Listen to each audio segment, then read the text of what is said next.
What up, YouTube? Welcome back.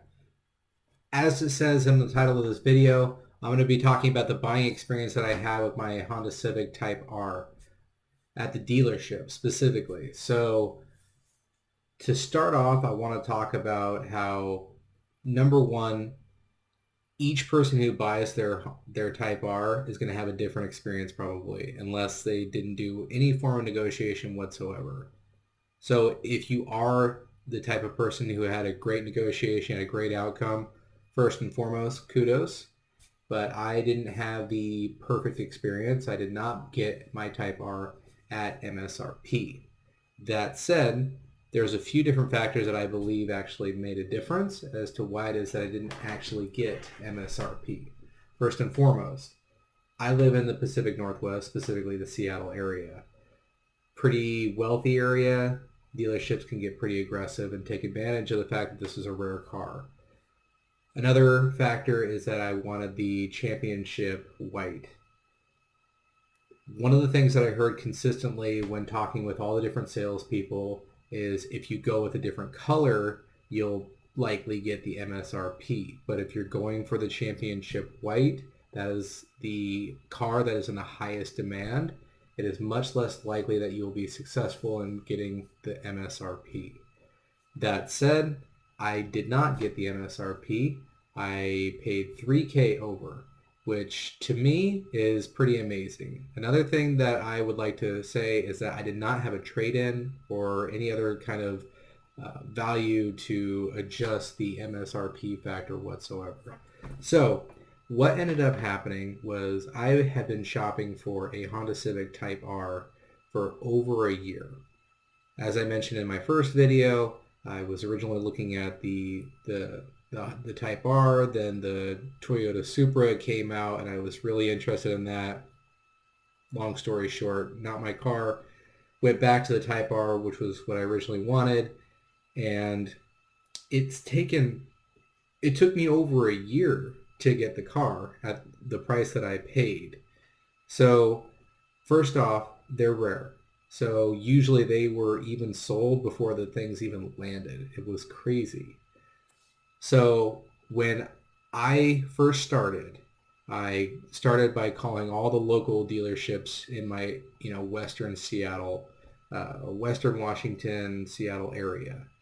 So from there, I didn't get any success. Everyone was saying, hey, we're marking these things up $10,000. I said, that's crazy. I'm not going to pay that. And they said, well, it's a rare car. It is what it is. See ya. And they didn't negotiate whatsoever. And that was fine. And so I said, okay, you know what? Maybe I'm in a really hot selling area. Maybe it's in the seller's favor.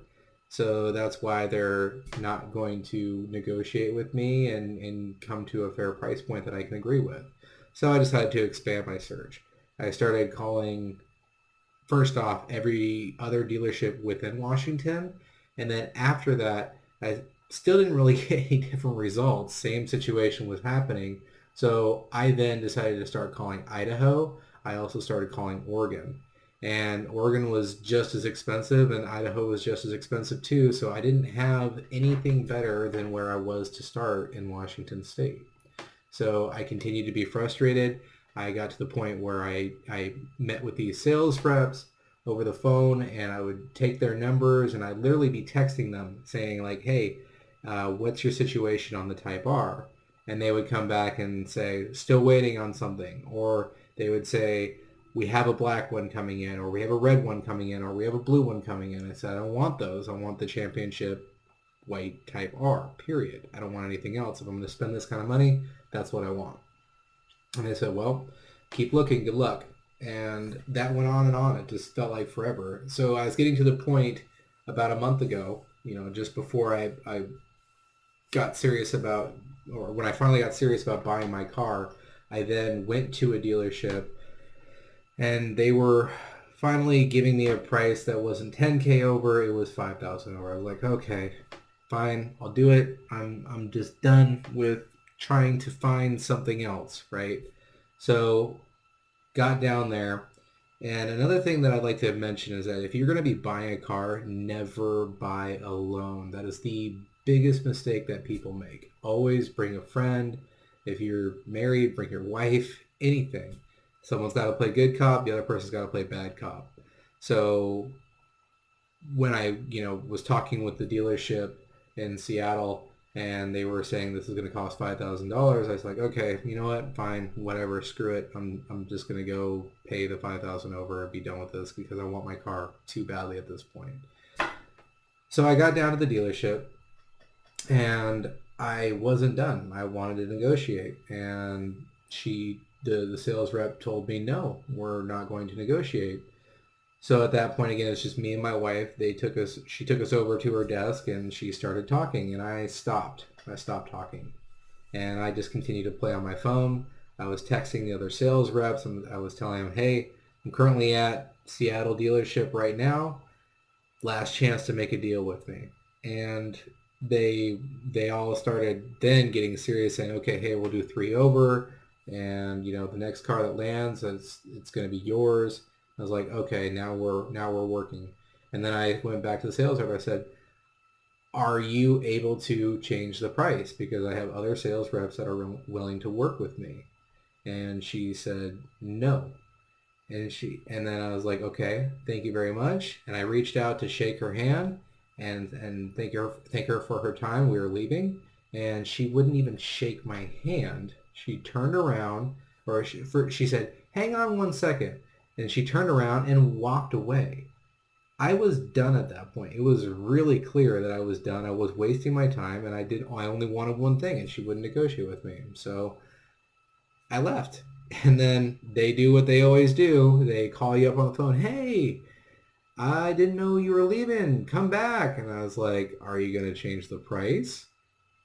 Well, no, we're not going to do that. I'm like, then I'm not coming back. Work on the price and call me back. That didn't happen. I should also say that before I actually left the dealership and I was texting those sales reps, one of them said, hey, we'll offer you the car for $3,000 over. Our Type-R is coming in a couple weeks. Come in, do a credit check, prove that you have the income and the ability to buy this car. If you do, then the car is yours as soon as it lands, and we'll put a hold on it. It's your car. I said, okay. And then I asked, are there any hidden fees? Because here's the deal. You should know I'm a serious buyer. I have the income. I have the ability to buy this car. I have the credit, etc., whatever. Don't waste my time. What can I expect? And tell me exactly what to expect over the phone right now. While the sales rep was doing it, I was taking notes. And when I was finished, I said, okay, you know what, this is something that I am willing to accept. And it was clear. What was said over the phone had to happen when I arrived at the dealership. So again, I left. The woman who I was working with, the sales rep in Seattle, came back and said, hey, come back, wanted to negotiate price. I was like, no, I'm not. I mean, if you're not gonna negotiate price, I'm not gonna come back. And then she literally just hung up on me. It was so ridiculous and so rude. So continued on, went down to the Auburn or Renton dealership here in Washington. Sat down with the sales rep. Sure enough, everything lined up. I was like, okay, this is good. I put in my information, allowed them to run the credit check. Everything came back, of course, because I knew my credit was good. And they said, okay, the car is yours. It lands on approximately this date. We'll call you when it's here to come pick it up. I said, okay, great. And that's how my buying experience went. So it was rough, though. It was not straightforward. The reality is it's going to be a greedy transaction, depending on whether or not you are going for a certain color or depending on the area that you live in. It could make a big difference. So expect that harshness when you go into this. But I want to make a very special note that I am absolutely thrilled with my car. This has been one of the most thrilling experiences that I get to have every single day. I look in my garage and I see my freaking beautiful championship white Type-R sitting there, and it's an amazing feeling. So if you guys are in a similar position where you're considering to buy a Honda Civic Type R, be sure to, number one, talk to as many salespeople as you possibly can. And number two, show them that you're serious and make a physical trip into the dealership. And you will see their true colors there in person. Number three, you definitely want to get everything in writing. Know what you're getting into bed to deal with, okay? Seriously, because you deal with hidden fees and all this other crap. It's crazy. Make sure you get to know the facts before you sign or do anything. And last but not least, if you're willing to make the trip and go further, because just to be clear, Renton isn't close to where I live. It takes about an hour to get there from my house, which to me is a long trip, and it's even longer being that we're in Seattle. So without traffic, it's an hour, and with traffic, we're looking at literally over 2 hours, which there's constant traffic in Seattle. So lots of things to consider. Be sure to leave me comments if you have questions about my experience. Maybe you are thinking about buying a Type R. If you are, it's a great investment, but be sure that you actually can afford it. If you haven't read on any of the forums, or if you haven't joined a group on Facebook or something to that effect and hear what other owners are saying and whether or not you can deal with that, I would recommend that be part of your research. So if you feel that it's going to be a really tight budget, it does cost more because it's a sports car, so the insurance premiums are more expensive. Along with that, you are not going to have the most efficient car when it comes to gas. I mean, on the freeway, the best that I've gotten was 26, and a lot of it was downhill. So things to think about. That said, I absolutely love my car. If you are serious, everything's lined up for you, go for it. It's freaking awesome. And anyway, thanks for watching this video. If you like it, give me thumbs up. If you would like to see more content, subscribe.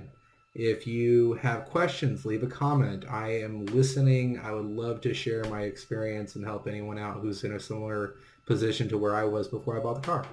Thanks.